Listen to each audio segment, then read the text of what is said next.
My name is Mia, and I am 25 years old. I currently work as a software developer in Seattle, which is a stark contrast to where I grew up.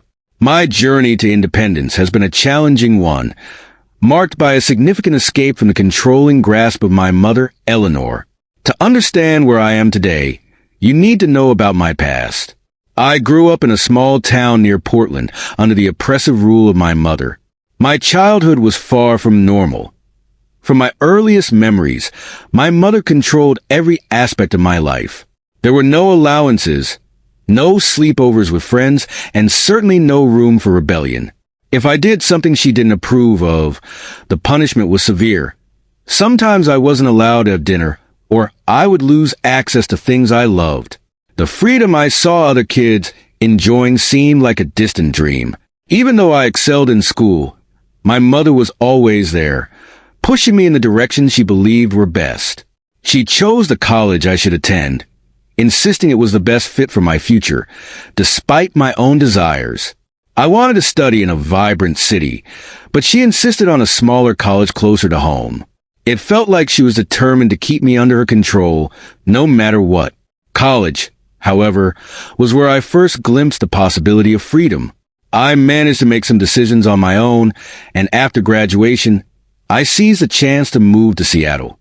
I landed a job at a prominent tech company, and for the first time in my life, I felt like I was living for myself.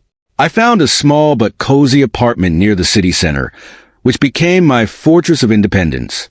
Life in Seattle was an exhilarating change. I reveled in the little things, walking to work, choosing my own groceries, setting my own schedule. The first few months were blissfully normal, but then I started noticing little things that seemed out of place. Strange phone calls, odd messages. Nothing concrete, but unsettling nonetheless. I brushed it off, chalking it up to paranoia from my overly controlled past. Then one evening, my neighbor Mr. Carter knocked on my door. He's a graphic designer, a bit older than me, with a kind demeanor and a lean physique. "Mia, can I talk to you for a minute?" he asked, his voice carrying a note of concern. "Sure, Mr. Carter, what's up?" I replied, trying to hide my nervousness. He looked worried. "I just saw someone acting suspiciously around your apartment. I thought you should know. They might be trying to get inside." My heart raced. I hadn't noticed anything unusual myself, but the thought of an intruder made my stomach drop. "Are you sure? I mean, it could be someone just passing by." "I'm positive. I thought you should check it out," he said firmly. My mind spun as I unlocked my apartment door and stepped inside. Everything seemed in place, but my anxiety was through the roof. Just as I was about to relax, I noticed something out of the corner of my eye, a purse that definitely wasn't mine. It was a sleek designer piece, looking out of place. I was about to call the police when I noticed a note inside the purse. My hands trembled as I unfolded it. It was a message from my mother. "I'm sorry, Mia. I had to come. I've been watching you. I needed to know if you were okay." My breath caught in my throat. I couldn't believe it. My mother was in my apartment. I felt a surge of anger and betrayal. How had she found me? The purse had been a gift from her, one of many over the years. I hadn't thought much of it, but now I realized it had a hidden tracking device. She'd been monitoring my every move. I turned to Mr. Carter, who had followed me into the apartment. "My mother, she's been tracking me. She must have put a device in this purse. I can't believe she'd invade my privacy like this." Mr. Carter's face was filled with sympathy. "I'm so sorry, Mia. That's a huge invasion of privacy. You don't deserve that." "I need to confront her," I said, my voice shaking. "She has no right to do this." I knew I had to act fast. The next steps were crucial. This was more than just a breach of trust. It was the moment I had to decide if I would let my mother's control continue or if I would take a stand for my own life. As I made plans to confront her, a mixture of fear and determination filled me. I knew that facing her would be painful, but it was a necessary step in breaking free from her shadow. The next day, I took a deep breath and made my way to the address listed for her. She was staying in a small, rundown apartment not far from where I had grown up. It wasn't luxurious, but it was enough for her.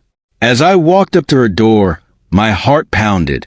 I knocked, and after a long moment, she opened it. "Mia," she said, her voice betraying a mix of surprise and guilt. "I wasn't expecting you." I stepped inside, my anger barely contained. "You weren't expecting me? You've been tracking me with a hidden device and you're surprised." Her face reddened. "I just wanted to make sure you were safe. I didn't mean to invade my privacy." I cut her off, my voice shaking. "You've been following my every move, Mom. That's not just about safety, it's control. You never let me be free." Eleanor's eyes filled with tears, but her defensive stance remained. "I've done it all for you. I was only trying to keep you close to help you." "Help me," I nearly shouted. "By suffocating me? By deciding everything for me? I'm 25, Mom. I'm an adult. I need to live my own life." Her tears spilled over. "I'm sorry, Mia. I didn't know how to let go. I've made mistakes, but I didn't know how to fix them." I stared at her, feeling a mix of pity and frustration. "You're not just apologizing for tracking me. You need to understand how deep your control has gone." It was then that she revealed something I hadn't expected. "I've been struggling financially. I wanted to ask you for help, but I didn't know how." The confession hit me like a punch to the gut. "You were going to ask me for money after spying on me?" Eleanor nodded, her voice barely above a whisper. "I've been in debt, spending more than I should have. I thought maybe if I kept an eye on you, I could find a way to fix things." I felt a cold rage building inside me. "You've been spying on me to figure out how to get money from me? That's despicable. You've manipulated and controlled me for years, and now you want to use your intrusion to solve your problems." She tried to reach out to me, her hands trembling. "Mia, please. I didn't mean for things to get this way. I'm sorry." Her words felt hollow. "I can't do this anymore, Mom. I can't keep letting you control my life, even from a distance." Leaving her apartment, I was overwhelmed with a mixture of sadness and determination. I realized that the only way to reclaim my life was to sever all ties with her. It wasn't just about the tracking device or the money. It was about breaking free from years of emotional manipulation. Back at my apartment, I immediately started making changes. I got a new phone and set up additional security measures to prevent any more breaches of my privacy. I began looking for a new place to live, one that would be as far from her as possible. I also contacted a lawyer to begin the legal process of separating my family register from hers. Each step was filled with a mix of relief and heartache. I had been so desperate for freedom. But now that it was within my grasp, the cost was more than I had anticipated. It wasn't just about moving on from my mother's control. It was about rebuilding my sense of self and autonomy.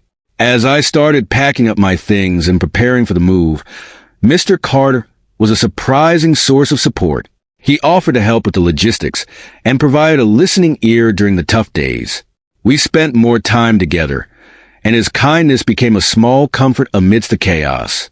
But the battle wasn't over. The more I learned about the extent of my mother's manipulation, the more I realized how deep her influence had run. Her actions had not only impacted my personal life, but also the way I viewed relationships and trust. The confrontation with Eleanor was only the beginning.